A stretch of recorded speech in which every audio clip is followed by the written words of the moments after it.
Anastasia Sukhoroslova is the founder and CEO of All Things Urban, which has become the largest community-based career platform for urban professionals working on city challenges worldwide. I've followed Anastasia's work and her organization for a while, through LinkedIn and her newsletter, and I am part of her vast global network of people who identify as urbanists, at least enough to be part of a vast global network of people who identify as urbanists.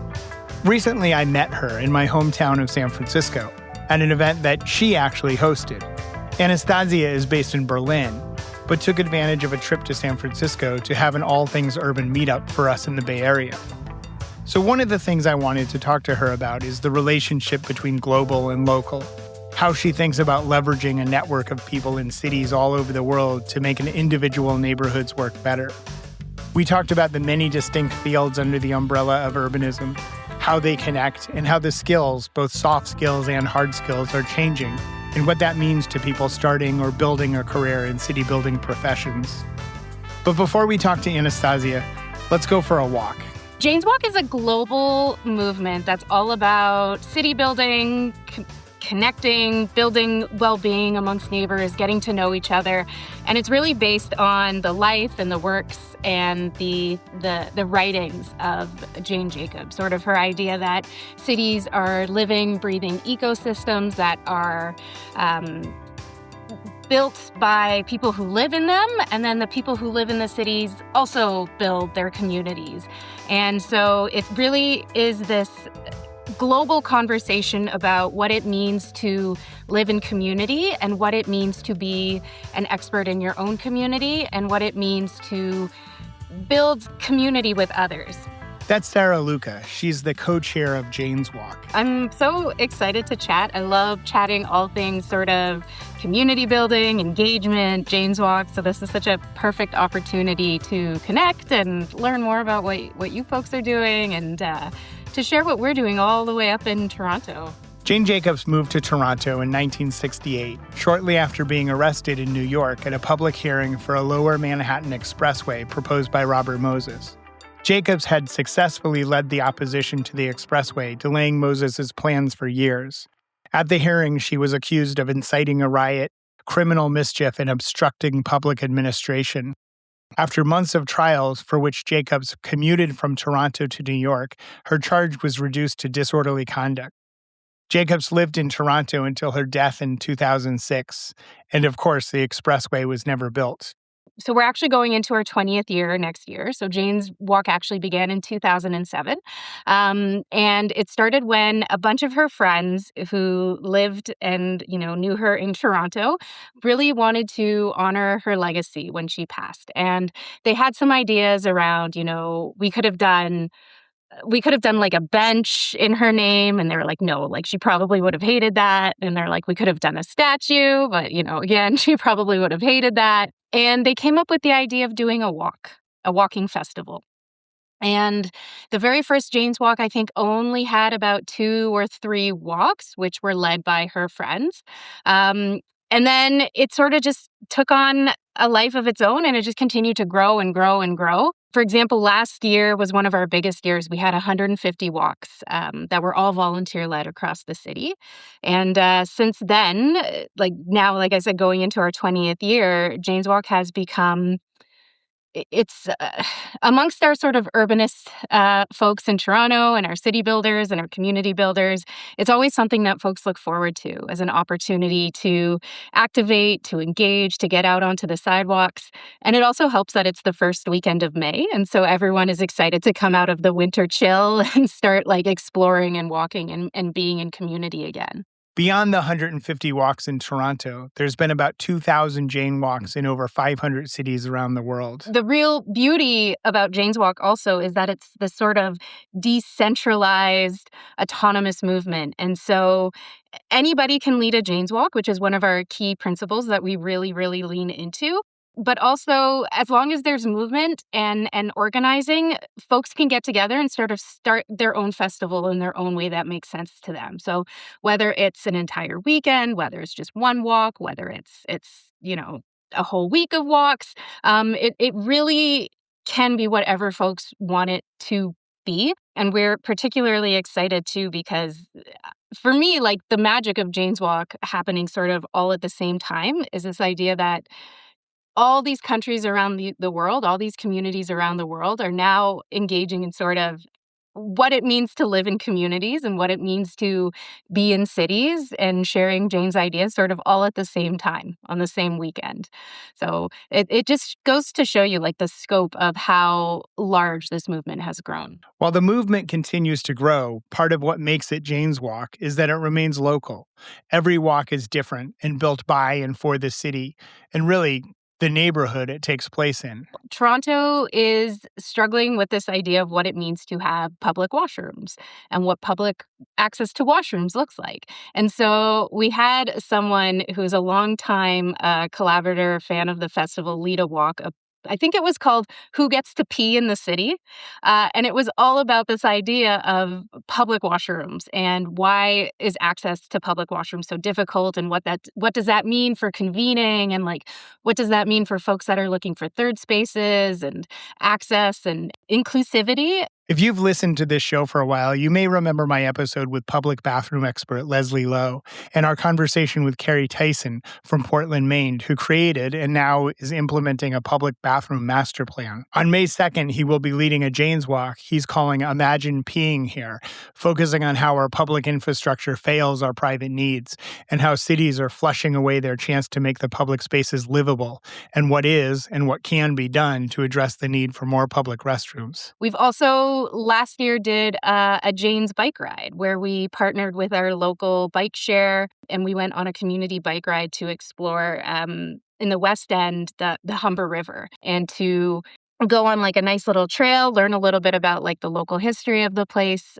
this community that was a hub for bike manufacturing, and sort of what it means now that it's changing and developing and transit's coming into the area. So it was a really great opportunity of using that community connection through a bike ride to also talk about what's next for this community and how are we shaping it in a way that makes sense for folks while still staying true and honoring the history of what it once was. We say Jane's Walk, but we also, encourage folks to think about ways they interact with the city, perhaps if they're using mobility devices, and what does that mean for how we access things and the way that we engage with our cities. For example, another really great walk that happened a couple years ago was Walking with Babies, where we had parents use strollers and try to navigate the city streets with strollers and understand what that's like when you come across like bumps in the sidewalk and when you're trying to lift up your stroller, on curbs after crossing intersections and sort of changing the perspective of what it means to access things in different ways. So I think what we say walking, and I think walking is really great. And I think walking really helps illustrate and bring to life a lot of Jane's big ideas around, engaging, being on the sidewalk, like living in the city, having the city impact you that you wouldn't get necessarily if you were, through other modes of transportation. Walking is such a interesting methodology when you think about it, when it comes to engaging with cities and living with cities and sort of Jane's ideas, eyes on the street and mixed-use development and sort of local economies and this idea that life really happens on the streets and it really happens on the sidewalks and you don't get that same experience, say, when you're buzzing by in a car. There's sort of this disconnect between what it means to actually be experiencing the city that you live in and sort of just passing through it. And so Jane's Walk is such a great opportunity to slow down, to really be much more thoughtful around the spaces you're around and the spaces that you sort of live in and you inhabit and you pass day to day. We actually lead a series of workshops on how to lead a Jane's Walk. We call them workshops.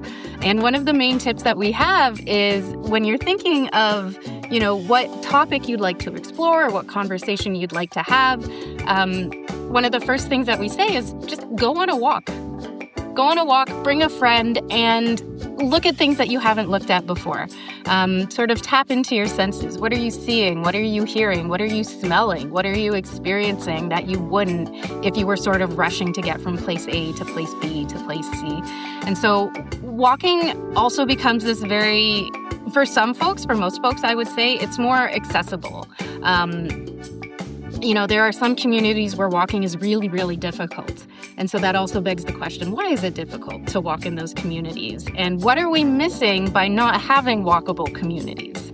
That this is a walk and not a park bench is very much aligned with honoring the legacy of Jane Jacobs.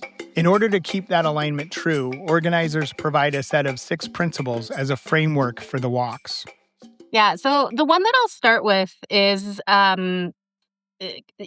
this opportunity to create space for all different kinds of voices. And we also rephrase this as everybody is an expert in their own experience. Your experience is enough to validate, the things that you encounter on a day-to-day basis when it comes to barriers you may experience, things in your community that don't work, or things that you really do love and you do want to share and promote more of. So that's like the main one that we start with. We also really love the idea that cities are living ecosystems. And so I talked a little bit about this, but we talk a lot about sort of recognizing cities and communities the way they were and what it means to be perhaps marginalized or displaced. But coming at it from like sort of an investigative way. So our city of Toronto, I'm sure like many other urban communities, are facing a lot of changes. And so we really want to encourage folks to think critically about the ways that impacts their neighbors, their communities, perhaps the spaces they shop, their park spaces where they gather, what that means. And again, I'll go back to this, but that story of public access to washrooms. What does that mean for folks? Like, where are those washrooms going to be? How does that impact the way that folks walk and spend time outside in the city streets? So that's another one. And then again, another really big one, like I mentioned earlier, is that Jane's Walk happens in whatever way makes sense for you. So there's no one way to lead a festival. As part of the steering committee, what we really do is we convene and steward the global movement in the Toronto Festival. And we'd really just sort of build networks of community with the other festivals around the world. We do some knowledge sharing. We connect with folks to hear what's working, what's not working, sharing ideas, and really making sure that there's a place for Jane's Walk to continue. We do a lot of like I said, stewarding. Like, it's really important for us to, have opportunities like this where we can talk about like why this festival is so important. And it's so vital to what it means to live with each other and live with our neighbors. So those are a few of the other ones. I think I sort of like tapped the other ones. Our entire festival is volunteer run. So our entire steering committee are all volunteers. We all do this outside of our 9-to-5 day jobs. We all do this on the side of our desk because we're passionate and we love it and we really resonate with Jane's ideas, but more so, I'd say in a time where we really need like more joy and more opportunity to connect with each other, to break down some of those barriers, to learn what it's like to, if you pardon the pun, to walk in somebody else's shoes. We really need opportunities like this that are accessible, low barrier, and volunteer run. So last year we had 150 walks throughout Toronto, and every single one of those walks was led by a volunteer who said, I have something really important to say. I want to bring folks along with me. And so that's also really important for us, is that the walks are always free and the walks are always accessible as much as possible. Jane's Walk takes place all over the world on the first weekend of May, which coincides with Jane's May 4th birthday. If you're in the Bay Area, or will be, Big Creative is hosting a Jane's Walk in San Francisco's Soma West District. We'll have a facilitated salon-style conversation on Saturday, May 2nd, and a stroll on Sunday, May 3rd. Both events will explore the question, how does a city tell its story? There's information in the show notes of this episode or at sfslow.com. After the break, I talk with Anastasia Sukhoroslova.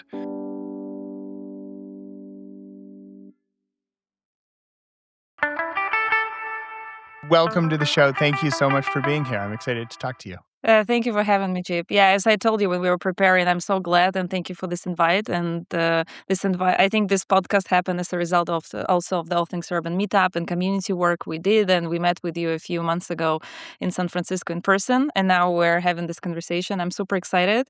I don't do podcasts super often, so I'm very excited, a little bit nervous, but I'm very curious and looking forward to this chat and what we will dive into together. And so you mentioned I met you in real life. I've known you in the virtual world for a long time, and through your your writings and your impact in the global network of all things urban. But I met you in real life, which was really nice. Which is kind of what urbanism is getting people together in real life.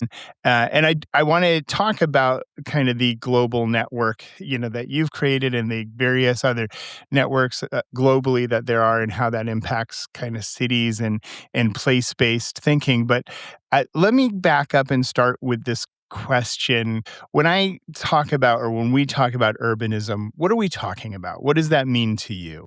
Yeah, that's a very good question because due to the nature of my work, and I'm a connector by nature, and I'm connected now by profession for doing all things urban, this large network of urbanists.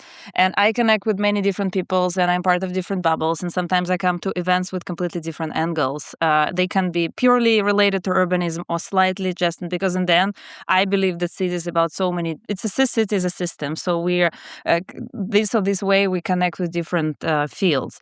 And sometimes I have to present what I do, present urbanism to people who don't always even know what this term is. And for us, it sounds weird, but for some people, they're like, who is that, an urbanist? And I always have to kind of explain and adapt the story to different people.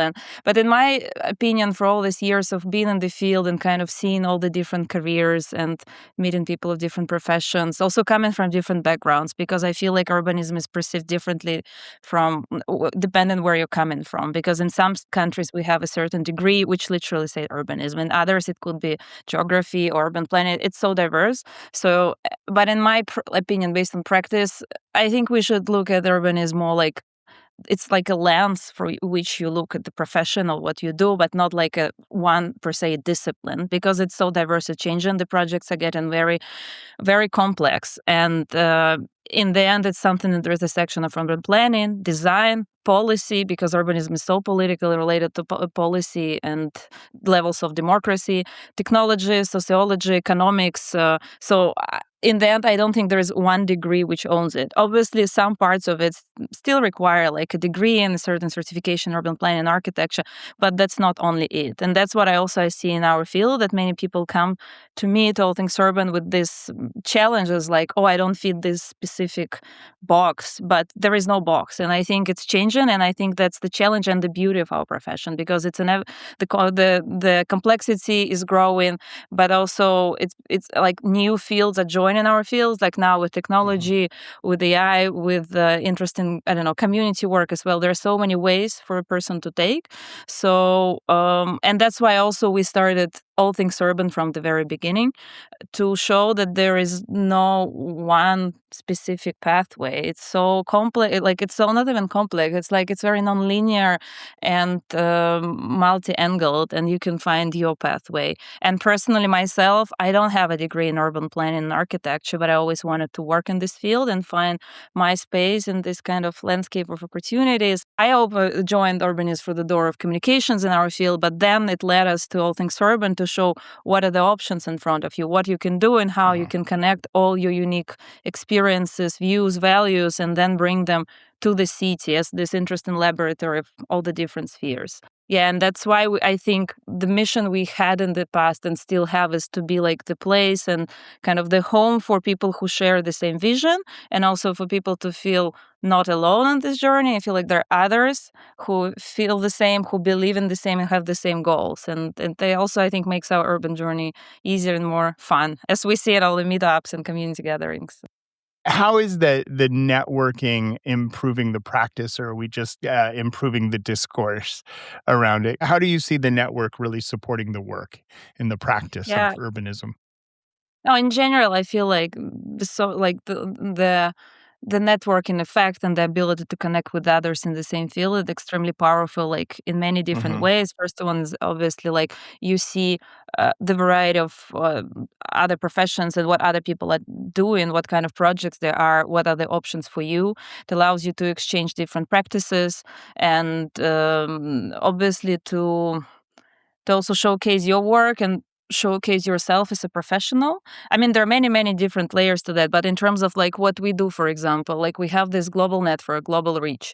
And I think maybe we will move to this point later, like kind of local versus global. But I feel like when I speak with our network members, the value they see in these connections is like, as I said, you see that there are others like you who believe in this thing that might other people in your surrounding don't have the same feeling. It kind of brings you a lot of inspiration and energy to move forward because our field is not that easy. We all have these ideas. We want to change and transform our environments ideally pretty quickly and make it this perfect place to live. But then we face so many challenges, political, societal, like financial. And then it's very nice to have this kind of group behind you and you feel like, okay, I'm not alone on this journey. And then another topic is obviously that what I see that a lot of challenges we face in cities are paradoxically, I mean, they're quite similar across the world. Like the challenges we face are similar. Obviously, the solutions are local, but the challenges are rather similar. And it's also interesting to see how people feel, okay, we can exchange on this topic. It doesn't mean we have to replicate the solution, but we can learn from each other. And sometimes it's also interesting to see people from global north and global south exchanging because sometimes we, like I'm now having a call with you from Berlin, so I'm kind of seeing the European perspective, but I'm always traveling like you're now in the States. And like we see that I think in our country, sometimes we're trying to reinvent the wheel or trying to find new solutions with all these huge projects and international support, but sometimes the solutions are already there. So we see the power of like sharing this knowledge and sharing the opportunities. And in our case, in terms of networking, I see that urbanists often is someone who travels and moves a lot and like moves location. So we have a lot of people in the community who would have lived in like, I don't know, from 3 to 5 cities, and they would bring their knowledge and expertise to different places. And in this case, networking is also extremely, extremely helpful. And personally, I'm sure we'll speak not once during this conversation with you that I believe in the power of like soft skills, connection, networking, and putting yourself out there. Because as you said, it's impossible to gather all the skills needed because as we speak, some new skill is appearing. And I think when the episode will be out, something else will change. So I feel like we should just accept that it's just a constant learning, constant upskilling, being able to learn more and being able to present yourself and your story and your set of skills in a nice, compelling story. And here comes networking. But networking, I see it more like um, meaningful and really kind relationship building. So you connect with people not when you immediately need something from some, which can also happen, but ideally you should do it while you're not in like urgent search of a job, but you have something to offer maybe, or you just build nice professional friendships. And then when you are in need, or actually when you have maybe something to offer, a cool project, then you come to a person and it's just more natural. So I always recommend people to go on this kind of mind maps of decision makers before they actually need something, so people will think of you at some point. And also this way, also networking, bringing more visibility to your work, speaking about your work, because it's also, I don't know, I guess sometimes it can be cultural. In some countries, I think for example, I believe like in the United States, you're more used to speaking more about yourself, to like showcasing your work. And then in some cultures it's not that I don't know, it's not that common. But I feel like if we don't speak about our work, kind of not always someone will. And there was a lot of research showing that like if an employee is like really speaking about their work and increases all the benefits and future employment. Ideas travel much faster than context. And what we do in place is so specific to the context. Do you see as somebody who travels a lot and you spend a lot of time in different cities with the kind of global network and globalization, do you see cities becoming more similar or maintaining distinctions, or is it more complicated than that? I mean, as I said previously, I feel like for us as urbanists, many times these kind of big patterns of challenges are actually similar. I mean, if we look it's like an impressionistic painting, you look a bit from a side, it's like looks kind of similar. When we look more closer, we see all these differences. But when we look from a distance, we see similar challenges. Obviously, what we are currently facing with climate emergency, with climate resilience, adaptability of cities, we can see similar things. I don't know, in Asia, and I don't know, in Brazil and so on. It's just I think some trends are similar. It can be, as I said, about climate, anything related to mobility, transportation stuff. Obviously, some countries are much more ahead than others, but most of these countries went through a similar pathway of changing, and there is something to learn from that.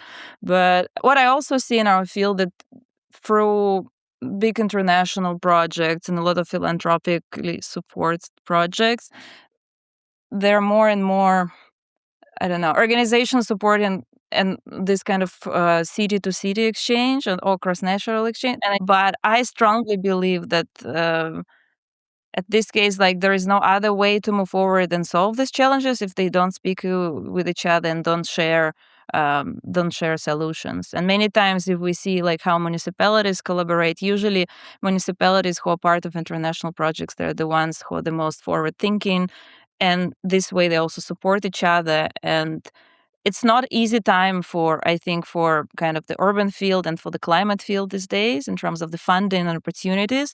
And I feel like it's for the better for us to do it together and learn. Um, but obviously, as you said, the challenges are similar. But then when we look closer, it varies. And again, depends on the context. Right. And I think it's as you reach out into the network, you gain tools, and then understanding how to apply the tools to your particular situation. Tell me a little bit about that network in all things urban on a kind of a practical, like, nuts and bolts level. Like, how do you support the network? How does all things urban connect people in the different ways that you do? Yeah, sure. So we have, I guess, like kind of two big layers, and like one is like kind of global and local. Again, kind of, I think we will be discussing these two terms a lot today.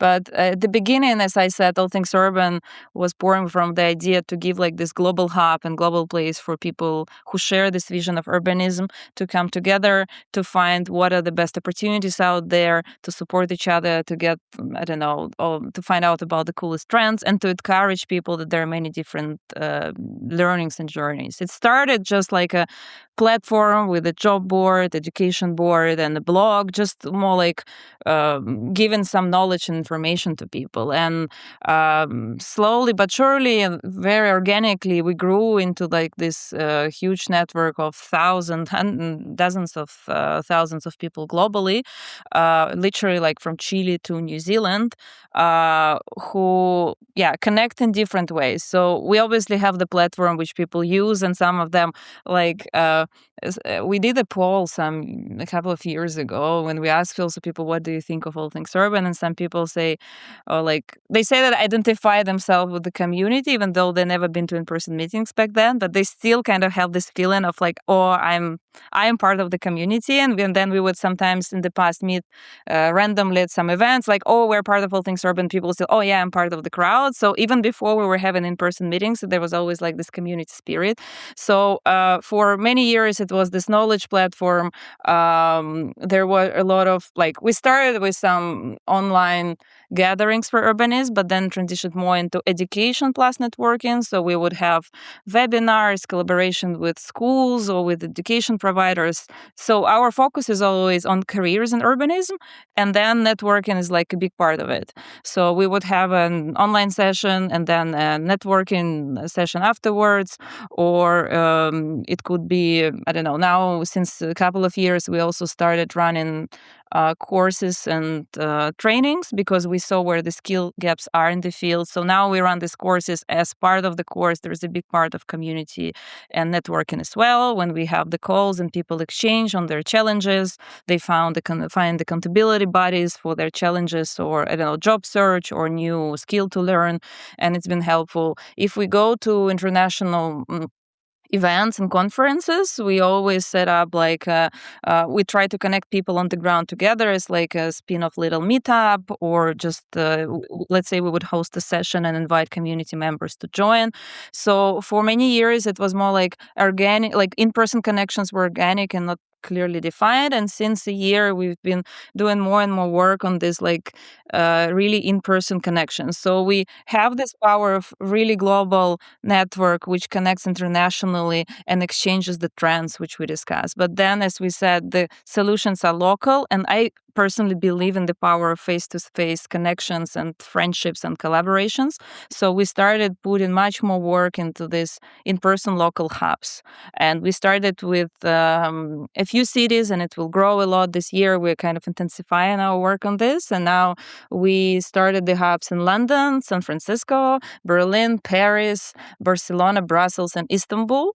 And it's all been organic. So we started just, okay, let's see what happens. We brought people together. We set up the chat groups for them to exchange, to help each other. And some chapters already started applying for some projects together. In some chapters, people suggested like new activities, Jane's Walk, or cycling tours, or learning, like some learning experiences with local partners. And we will do more work like this to help people really connect on the ground, to connect maybe in some thematic circles, to have the supportive community, and which is also helpful when people, let's say, move from country to country. It's always nice that, okay, I've been part of this network in San Francisco and now in Berlin, and I know my people. And honestly, for me, I don't want it to sound cheesy, but for me, in the end, all these community gatherings and events became like I always feel, okay, I'm going to go and meet these people and I will find new friends. I always know that I meet all things urban people, and I will feel like these are my new friends in the end. It's like, because I know that in general, I feel like urbanists are great. We have amazing values. We believe in similar kind of good things. We have the same values and goals. And I think that's the foundation of any good like friendship relationship. And I found a lot of very close friends and people through this community, and it very much warms my heart when I see, as a result of our community work, that people become friends or collaborators. They apply for jobs to each other, they apply for projects, for funding. That's something that really warms my heart and brings me forward, because as I said, I'm a connector by nature, and I think all things urban kind of gives me this emotional feedback a lot and helps me move forward. Yeah, well, I mean, as I will just say personally, as a testament to that, you came from Berlin and introduced me to people in my neighborhood, right? And so when we had the meetup in San Francisco, I met people who, are working within urbanism, but not in the lane that I'm in, who I wouldn't necessarily have connected with. And I had made some friends and I connected with people, and, we're working on a few projects. I've gone to events that some of the people have hosted and, let them know about my events. And, we have threatened to start an urbanist book club here in San Francisco. We haven't gotten that off the ground, but I'm committed. We're going to do that. So, it took you coming here to make that happen here. Are you looking at ways to, you can't go to every city. Yeah. Are you looking at ways to sort of systematize that or empower local communities to just like give them the tools to say, hey, meet up, or the prod, or whatever it takes? You know what I'm saying? Yeah, I mean, because sometimes I feel people need a little bit of push to come together. I mean, it depends, but no, it's absolutely true. And I think I reached this kind of ceiling where I cannot be everywhere. I wish I could, as I said, because people in our urban world are all brilliant, and I always get extremely inspired, but I cannot be everywhere. So as we speak, we're working on it now, and we're now mapping out more like strategic, more structured way to run the local chapters, local hubs. So the idea would be, as I said, to have more of them and to have them a bit more like decentralized from me. So let's say the local leaders would be able to take the lead, like push the local community, do more regular. We will set up more diverse, interesting formats of events, so it's easier for local chapters. And again, we don't have to reinvent the wheel.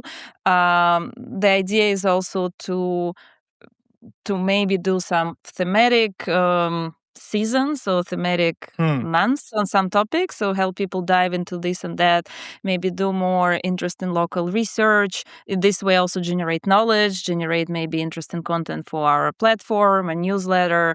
A lot of people in community like you also run podcasts. So I don't know, this could be an also interesting thing is like to see how we can connect all these different content channels. And the idea also is to later connect like take this local expertise and local chapters and what they find out and learn and connect them on the kind of global on the global scale. Let's say we have this theme in San Francisco, Istanbul, and Paris, and then we can all meet online or somehow in person and exchange what are the learnings and see where it takes. And then it generates interest and knowledge. It generates like content for us to maybe speak at different conferences, organize events ourselves. So it's all will happen organically, but right now we're at the stage of making it a bit more formal because it was an experiment and it's been working really, really well. I see very good kind of results of it, and I see people are in many cities, people are very inspired and like they're very interested in kind of bringing it forward. I had people from a few cities reaching out to me personally saying, "Hey, I want to make it happen in my city." Like obviously Amsterdam, Washington, like many cities globally. So I think we will go like step by step and choose the cities which have maybe the most active leaders and the most kind of maybe active networks, and then slowly make it more and more global. And I really love this, that we kind of connect this kind of global layer with the local one, but also kind of very international. And I think they both feed each other and strengthen each other. It's a kind of interesting symbiosis. Yeah.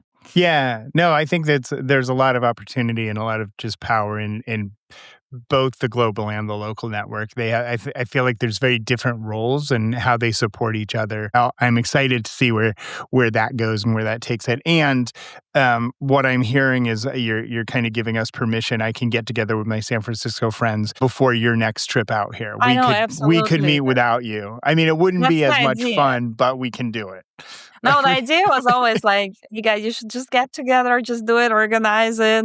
And then just sometimes people feel they need a push or they feel like, oh, they can't do it. No, it's all things urban has always been about like, I have an idea, I want to realize it and just go ahead. It's like, I call it like it's a platform, but some people feel, platform in a digital way, but it's also a platform in like the way that it's a nice testing ground for different new projects, skills that people need. And that's why I'm always in for any ideas now, and you should meet. And I've been telling about your book club idea in many chapters, and maybe Paris will be the one which... Well, maybe we can have a San Francisco Paris book club. Well, yeah, we got to get that going. So you talked about skills, and a big part of what you do as a networker, as a connector, is about around education through workshops, webinars, and collaborations with universities, other things. What do urbanists need now that they didn't need even 5 years ago? How is it changing? Is it skills, context, understanding? Like where do people need to be thinking about in terms of career growth or just understanding the field? What do you see changing? Yeah. I mean, that's a great question. Obviously, and I hear it a lot from people who come to me personally or to the network. And I feel like here we should split them on kind of obviously in these two buckets, like hard skills and soft skills. Sure. I see people who are like in job search, they often come with a challenge that they don't fix. They don't like tick all the boxes in terms of hard skills.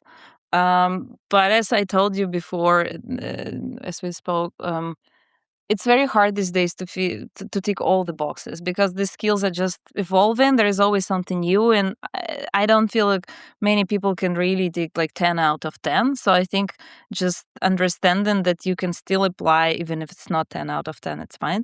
But related to this also very important skill that I see, the ability to learn, adapt, reinvent yourself, be able to find out quickly something about some skill or topic which you don't know. I think that this adaptability is extremely important, and no matter what you do and which sector you work in. But if we speak specifically I mean, you might have seen also in all the things we do, like we focus a lot on data and spatial analysis, geospatial topics. We launched Geospatial Hub, which is our initiative on upskilling teams and individuals on these topics. How you bring data in your work, how do you empower your work with data analysis, make it faster and quicker. So I see that it's becoming more and more kind of a must. So it used to be like a separate, let's say, profession, but now I think it's like a not like a baseline, but it's a very good to have for any specialist. So you would have your core skills. Let's say if you're an urban planner, transport planner, cities climate expert, and for you have an ability to do spatial analysis, to analyze data, to find the data. It's extremely important because it makes your work faster. It makes you more competitive in the market. It helps you to communicate your findings and your needs and your project goals quicker and faster to decision makers, to funders, to the politicians, to the community, because the visual language is extremely powerful. And also it allows you to work across locations when we speak about the global context, because when you work with data, you work on specific local site, but you're not that attached. And like I'm sitting here in Berlin, I could work in a project in San Francisco if I understand the context and I have the right data set. And we see that's why a lot of people come to us for this course on GIS, because they feel like this will allow them maybe to apply for more remote positions or get more interesting projects, and also again be more competitive. But it also connected to another skill, kind of a mix of hard and soft skill, is storytelling. It can be data storytelling, visual storytelling, or just storytelling in general about your projects, about yourself, about your profession. I feel like this part of like the mix of like hard and soft skill, this is extremely important to be able to kind of put yourself in the shoes of the decision maker, of someone you're in touch with, and tell the story in a compelling way. What else? Anything related to financial topic and being able to understand how the financial model of the project works, how to fundraise, where to find funding, how international projects work, because we see that what's happening now with the US and in general globally, we have less funding available and like less, like all the nonprofits, all the third sector is suffering. So I feel whatever you do, if you know how to look for money for these projects, you're many steps kind of ahead, and it's a very good skill to have anywhere. Because let's say in Europe we have a lot of EU funded projects and more of them, and the ability to be able to apply for these funds, understand how it works, extremely valuable. I think in the US you have more of this philanthropic support and organization support, and again you have to always apply and have a network which will help you apply together. So this skill and anything about like using digital tools to make things faster, maybe communicate with community, gather more precise data, because then it will help you to persuade the decision makers better. And then we move to soft skills, and this is a huge topic which I can talk forever, because what I see a lot in our field, and now I meet more and more people face to face thanks to our courses, I feel like the soft skills and communications is heavily underrated, and people forget about it. I don't know, maybe it's also a generational thing, I don't know, but I feel like people put so much emphasis on these hard skills and this specific CV, which is important, but you should be able to tell your story. You should be able to package yourself in a nice, compelling way to make it understandable to whoever you're pitching yourself to, applying for a job, applying for funding, applying for a project, and put yourself out there, speak about your work, not be like afraid of it. As we said, build relationship, clearly write about your work, use social media or different channels like podcast or Substack to showcase yourself, and also maybe build a little bit like a little self-brand about yourself, because that's another belief I have. I'm an urbanist, but I'm an entrepreneur, because all things urban is still like it's a little business, and I'm on the entrepreneurial journey. But I strongly believe that what's happening now with technology and the job market, I think we should all become a little bit like little entrepreneurs in terms of how we adapt to the market, how we present ourselves, how we maybe use our skills, and maybe to do a nice side hustle project, a cool product, I don't know, to launch a book, a podcast, an interesting guide, to do consulting to people in different way, because it will allow us to adapt better to the job market, to always have like a side income source. And I think this whole entrepreneurship skill includes in itself adaptability, storytelling, being able to find solutions, connect the things, and also have this kind of resistance to challenges, because we have a lot of challenge, and I think being able to stay positive and move forward, even being ready to hear no a lot of times, I think it's needed in any positions. And it will also, the more persistent you are, I think the higher chances of success you have. But it is interesting, that delineation between the hard skills and soft skills, and I think there is a hard skill of creating your own brand, in some ways, Yeah, but that's there's true. also a soft skill of being able to humanize that and personalize that, so you have a connection, a human connection that people Human want to engage connection. with. One thing Yeah. which I didn't mention, which is like actually the core as a skill, I think, for urbanism, which I often speak about, but now I forgot, this skill of, in terms of communication and soft skills, being this bridge builder between different Uh-huh. sectors. Because as urbanists, that's why we also speak a lot on the Career Compass course. We're trying to explain that as urbanists, when we look for some ad job, like actually you need to think what exact sector you want to work with, and also what will be your job in the sector. So I think as urbanists, we need to clearly understand that we work between these four sectors: private, public, academia, and the third sector. We're kind of some, and we often the middle, even if we represent one of them. But as an urbanist, we have to be able to speak like quote unquote like language of each of these sectors and help them understand each other. And those of us as urbanists who want to work internationally in English, I feel usually we're part of the projects where a lot of the sectors connect. So being able to understand different voices and be able to speak this language, uh, it's very, very, very important. And also taking into account cultural differences and stuff, not only sectoral but also cultural. Yeah. No, I think that's absolutely true. My background, I worked in business improvement districts for, years, and still kind of am in that world. And I really feel like that role for me was a lot about being a translator between the public sector and the private sector, who spoke completely different languages, right? And had different motivations and different understanding. And speaking of that, in kind of that world, I get into, I, I've, I've talked about it in a couple of ways of being sort of the second generation of bid leadership, like in the United States, being in the business improvement district. Most people who got into it when I did got into it on accident, like in some roundabout way. And I often talk with people on the podcast about how they got into the work they're doing, because I'm always fascinated how people came to this work, whatever it is, whether it's placemaking or planning or yeah, business improvement districts. Today, I think in the realm of urbanism,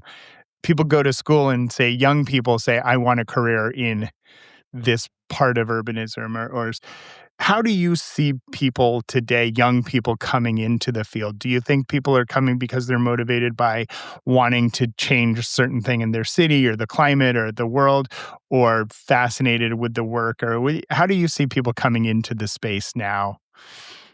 Well, first I want to start like about you saying that people now come more aware what they want to do. I'm not sure I agree with you, because, or maybe it's like, I don't Yeah, know, it's too subjective, because people who gravitate to all things urban, they want to know more what are these options, and they come to me asking for advice, what I can do. And what we see that many times people would graduate and they're like, oh, I just want a job, or like, okay, I have this urban planning degree, I cannot find an urban planner job, what else can I do? right. And I mean, as you said, I feel like the desire to change the environment around you. Some people have personal stories. They would encounter some difficulty. I met some people who had some ability, like I know some of the relative had like disability issues, or someone just faced. I don't know. It could be just a personal story when you feel like, okay, I want to change something. Some people I don't know. I mean, I think a lot of people in our network would be those who actually graduate from architecture, and they Hmm. try to like go for the architectural journey, and then they will feel like, actually that's not enough. I mean, architecture is also a big part of cities and urbanism, but Hmm. I feel like people who gravitate to our world, it's like all about human connection and just not just the buildings, but people in buildings, between buildings, and connections, and this community part. I personally was I started like I got inspired and passionate about the field because I felt like it's so tangible and it's something which you Hmm. can really see in front of you. And I kind of entered the world of urbanism through the door of communications. For many years, I was a PR consultant, first in landscape architecture, then worked with an agency, and we had a lot of architecture clients. Then I was freelancing and did like work with like more like fun built environment projects, like pavilions in Venice Biennale, like a lot of different kind of topics. But my first job in comms in our field was at the landscape architecture office. And for me, I was young, I was just trying to explore the field, and for me, I felt like it's such a long timeline and process for me to see the result of my work. Like if I were an Hmm. architect, a landscape architect, and I worked in comms, and I felt like no, I personally would never be able to do it. It's so long. Again, you see a like very long lasting result, but still. And what I feel like urbanism is something which is a bit faster, and also some solutions when we speak about placemaking or some interventions like can be such a easy and affordable fix, which like just changes the whole, I don't know, mood and environment and quality of life of a neighborhood. And I feel that what people are kind of attracted to. And I personally, again, maybe I'm biased, but I feel like people in our field, they're just great. And it's I don't know, it's pleasant and fun to do projects together with people of similar values, because usually as urbanists we care about livability of streets, about like greenery, about inclusivity, about connection, about child friendliness of the cities, about safety. And I think all these values connected to this, like, I guess, creativity, those of the people who come from urban planning and architecture, I think this all kind of um, one of the main motivations. I love that. I agree with you about the. I think the urbanists are just fun people to talk to and network with. You kind of started touching on this around that values, but I want to ask you, as urbanists, like doing the work broadly, I want to zoom out. What are we optimizing for? Like, what do you think, is, or maybe another way to ask the question is like, where do you, when urbanism is working well, what does it look like? Challenging question. I mean, that's like when all the sectors hear each other, when all the stakeholders feel more or less happy with the result. But I mean, I think in the end of the day, it's when the, in my personal opinion, it's like when the environment and like the city is inclusive to all the people who are part of it. Obviously, I guess so everyone in the city has quality, have housing, access to housing, to safety, to greenery, to some kind of like basic goods we can have from the city. But the huge tragedy, I think, that in many cases many of us don't. And I feel kind of again going back to again kind of quote unquote to the roots, and like okay, we always think about like master plans and some huge changes, but sometimes it's about going to like just the basic, having like Mhm.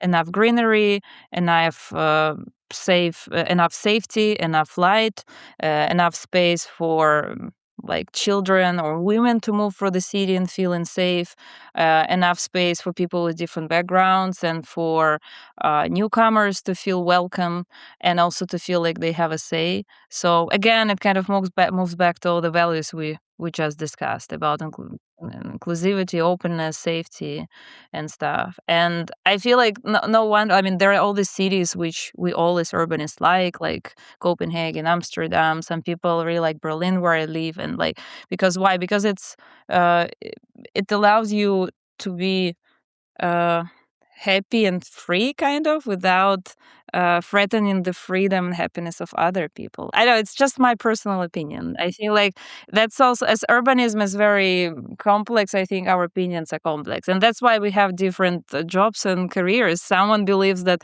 this is about transit and transportation. Someone believes in greenery. Someone believes in, I don't know, housing. And I think we all bring our piece of puzzle, then it kind of comes together beautifully.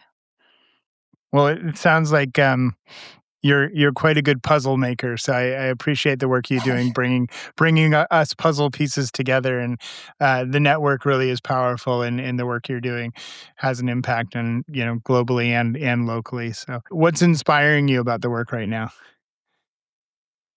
I don't want to be repetitive, but I do get inspired by these connections and meeting with people and doing and as a consequence of these connections, having, I don't know, conversations like we're having with you, new projects, collaborations, seeing that the fact that due to my work someone connected and something happened because of that brings me pure joy, and it brings me forward, because it's not the easiest journey to do this all. There's a lot of work happening kind of behind the curtain, and people don't always see it, and there's a lot of work, but it's extremely rewarding for me to see the kind of human to human connection and effect after that, and also to see that so many people in our field, despite all the challenges and crises we're seeing in the world, they still believe in what they believe. They still do it. They still gather and get mutually inspired by all these conversations and goals and the values we discussed. There is like a hope in it that so many people, like in our case, like 100,000 of people and even more, have the same vision. It's extremely inspiring. Thank you so much. This was a really good conversation, and I look forward to seeing how you continue to grow the networks and get back out to San Francisco so we can have Thank you, Chief. another It was party. such a pleasure. I told you I was a bit nervous at the beginning, but it was a pure pleasure. I'm so glad. It was a very pleasant conversation, and I'm happy we agree on the values and we believe in the same things. And thank you for inviting me again, and looking forward to reconnecting again in San Francisco or elsewhere, and in person and online and all across the world. Thank you so much. Thank you. It started on Hudson Street. Jane Jacobs paid attention to a sidewalk that worked, who the public characters were, when people came and went, who was watching the children play, and the teenagers testing the edges of their world. From that, she gave us a way of seeing cities that have shaped generations of urbanists. The lesson isn't Hudson Street. The lesson is that she observed. She didn't start with an idea and apply it to a place. She started with a place and paid attention to what was already working. She didn't choreograph the dance. She watched it. Her ideas traveled and inspired new ideas and new ways of observing cities through conversations, through networks, through people like Anastasia Sukhoroslova connecting urbanists through cities and across continents. That's how the work evolves. I bring ideas into places I work from cities I've visited, things I've seen, things I've borrowed, things I've stolen, but they never arrive intact. They have to be interpreted, adjusted, sometimes completely rethought, because the place they land is different. Jane's walk might be the clearest expression of that. It happens all over the world. Same name, same inspiration, same guiding principles, but no two walks are the same, because each one is shaped by the people who show up in the place they're walking through. The ideas may be global, but the choreography belongs to the place. Maybe that's what urbanism really is, not choosing between global and local, but staying in conversation between the two. Because in the end, cities aren't built from ideas alone. They're built from what happens when those ideas meet a place. Again, if you're in the Bay Area and want to explore ideas of place with us, Big Creative is hosting our own Jane's Walk on May 3rd in the Soma district, and I would love to see you. Sidewalk Ballet is a production of Big Creative Consulting, strengthening community through culture and place. Thanks to This Must Be the Place for support. Contributors include myself, Abra Allen, Josh Yeager, editing and engineering by Ryan Musante. Our theme music is by the Peacoat Project. Links to all things urban, Jane's Walk, and more from this episode can be found in the episode notes and, as always, at sidewalkballet.com. If this conversation resonated with you, please share it with somebody who's doing the work of making their community whole. Thanks so much for joining us on our walk here on this block of the Sidewalk Ballet. I'm Chip. I'll see you downtown.